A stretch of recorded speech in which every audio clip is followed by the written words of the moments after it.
Good morning students. आज हम class 6 का 3rd चैप्टर करेंगे। जैसा कि 2 चैप्टर आपसे नीरज मैम करा चुके हैं। 3rd चैप्टर है हमारा पिता का चित्र। इसमें बताया गया है कि एक बालक होता है, वो अपने साथ अपने पिता की फ़ोटो लिए घूमता है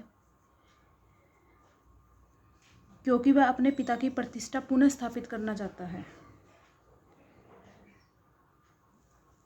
इस पाठ में दृढ़ निश्चय और बुद्धिमानी के विषय में बताया गया है कि एक बालक अपनी बुद्धि और निश्चय के बल पर कहाँ से कहाँ पहुँचता है। आइए पाठ स्टार्ट करते हैं।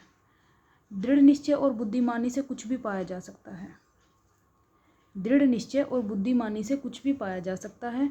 एक छोटा बालक अपनी बुद्धि और निश्चय के बल पर कहाँ से कहाँ जा पहुँचा। आइए इस कहानी में पढ़ें।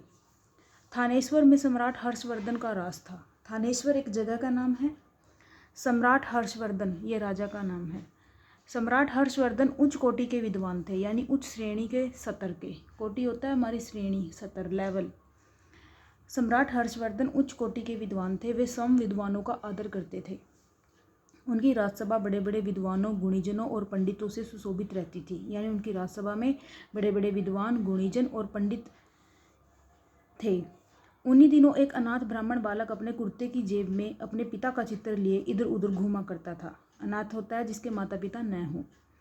अपने पिता का चित्र लिए इधर उधर घूमा करता था। उसके पिता का देहांत हो चुका था, मृत्यु हो चुकी थी। वह कभी नाटक मंडली में काम करके, कभी भजन गीत गाकर अपना और अपनी माता का निर्वाह करता था, यानी नाटक मंडली में काम करके, भजन गीत गाकर अपनी माता का गुजारा करता था। जब भी वह दुखी होता था तो जेब से पिता का चित्र निकाल कर देख लेता था। जब वह परेशान होता था तो अपनी जेब में जो पिता का चित्र रखता था उसको देख लेता था। एक दिन वह बालक मंदिर की सीढ़ियों पर बैठा भजन गा रहा था। तभी सम्राट हर्षवर्धन की राजसभा के एक सम्मानित पंडित सम्राट की दी हुई पोशाक पहने उधर आए, यानी सम्राट हर्षवर्धन की राजसभा में से एक सम्मानित पंडित पोशाक पहने उधर आए। गर्व से सिर उठाए हुए उन्होंने घृणा की दृष्टि से बालक की ओर देखा और मुंह बनाकर आगे बढ़ गए, यानी उस बालक को घृणा की दृष्टि से देखा और उसकी तरफ मुंह बनाया और आगे बढ़ गए। बालक ने जेब से निकालकर पिता के चित्र को देखा, यानी उस बालक ने अपने पिता के चित्र को अपनी जेब में, फोटो को अपनी जेब में इसलिए रख रखा था ताकि उसके अंदर एक पॉजिटिविटी आ सके, आशा आ सके उसे देख सके। तो तभी उसने अपने पिता के चित्र को निकाला और उसे आशा भरी दृष्टि से उसे लगा, उसे महसूस हुआ कि जैसे मेरे पिता मेरे को आशा भरी दृष्टि से देख रहे हैं। बालक के पिता एक विद्वान व्यक्ति थे। वह स्वयं भी बहुत बुद्धिमान था। उसने निश्चय किया कि वह पिता की प्रतिष्ठा पुनः स्थापित करेगा, यानी जो बालक का पिता था वो विद्वान व्यक्ति था। उसमें उसने क्या निश्चय किया कि वह पिता की प्रतिष्ठा होता है सम्मान, इज्जत, प्रतिष्ठा पुनः स्थापित करेगा। अगले दिन वह सम्राट से पुरस्कार प्राप्त करने का निश्चय करके उनकी राजसभा में पहुंच गया, यानी अगले दिन क्या है, वह सम्राट से पुरस्कार प्राप्त करने का निश्चय करके, इनाम प्राप्त करने का निश्चय करके उनकी राजसभा में पहुंच गया। अपने लिए उचित स्थान चुनकर वह बैठ गया। राजसभा में विद्वानों के बीच प्रश्नोत्तर हो रहा था। प्रश्नोत्तर यानी प्रश्न और उत्तर हो रहे थे। समय देखकर बालक ने भी सभा से प्रश्न पूछने की अनुमति मांगी, यानी परमिशन मांगी कि क्या मैं भी प्रश्न पूछ सकता हूँ। अनुमति पाकर बालक बोला, सम्राट, मैं विद्वत सभा से यह जानना चाहता हूँ कि बुद्धि मनुष्य के किस अंग में निवास करती है। विद्वत सभा होती है विद्वानों की सभा या समूह, कि जो यहाँ विद्वानों का समूह है, मैं इन सबसे यह जानना चाहता हूँ कि बुद्धि मनुष्य के किस अंग में निवास करती है। सभा में कानाफूसी हुई। कानाफूसी क्या होता है, कान में धीरे से कही हुई कोई बात। किसी ने बुद्धि का निवास मस्तिष्क तो किसी ने हृदय बताया, यानी किसी ने कहा कि बुद्धि मस्तिष्क में निवास करती है, किसी ने बताया कि हृदय में निवास करती है। विद्वानों के उत्तर से न बालक और न सम्राट संतुष्ट हुआ, यानी किसी को भी उनका आंसर सेटिस्फाइड नहीं लग रहा था।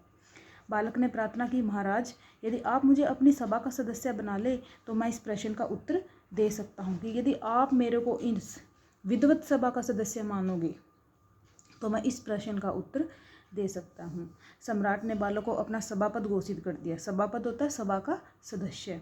सभापति बन जाने पर बालक ने सम्राट को फिर से प्रणाम किया, यानी उसका फिर कर्तव्य फर्ज भी बनता है ऑटोमेटिक, जब वो उसका एक मेंबर बन गया। उसने सम्राट को फिर से प्रणाम किया और कहा, महाराज, बुद्धि सदा मनुष्य के होठों पर निवास करती है। यानी उसने अपने क्वेश्चन का आंसर दे दिया कि बुद्धि सदा मनुष्य के होठों पर निवास करती है। कितना भी विद्वान व्यक्ति हो, यदि समय पर उचित बात नहीं कह सकता तो उसे सदा लज्जित होना ही पड़ता है, यानी शर्मिंदा होना ही पड़ता है। बालक का तर्कसंगत उत्तर सुनकर भरी सभा ने उसकी प्रशंसा की, यानी उसका जो आंसर था वो लॉजिक था, लॉजिक के अकॉर्डिंग था। भरी सभा ने उसकी प्रशंसा की, लॉजिक के साथ उसने आंसर दिया, बिल्कुल करेक्ट, तो भरी सभा ने उसकी प्रशंसा की।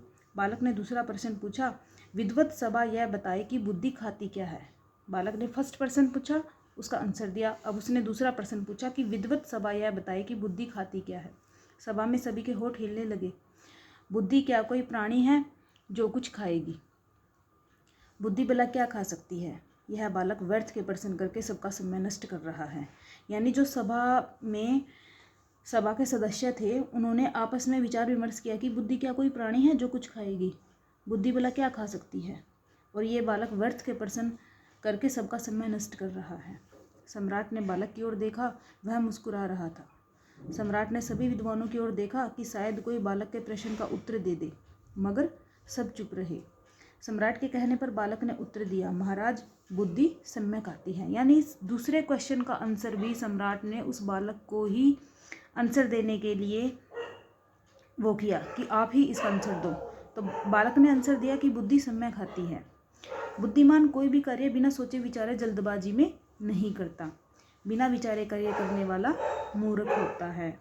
बालक का उत्तर सुनकर पूरी सभा चकित रह गई, हैरान रह गई, क्योंकि बालक का उत्तर बिल्कुल सही था। बालक ने अपना तीसरा प्रश्न पूछने की अनुमति मांगी। अनुमति प्राप्त होने पर उसने प्रश्न किया, बुद्धि पहनती क्या है? यानी तीसरा प्रश्न भी किया बच्चे ने कि बुद्धि पहनती क्या है।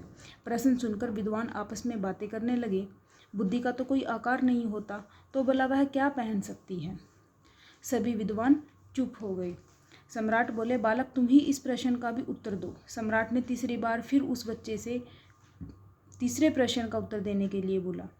उसके बदले मैं तुम्हें अपनी जैसी राजसी पोशाक देता हूँ। राजसी पोशाक होती है जैसे राजा की पोशाक होती है, जैसे ऊपर का वो डालना, नीचे फिर वो एक हाथ में कृपाण, सर पे फिर वो जो भी राजा की पोशाक होती है, अलग अलग पार्ट, वो सारे, कि मैं तुम्हें इसके बदले अपने जैसी राजसी पोशाक देता हूँ।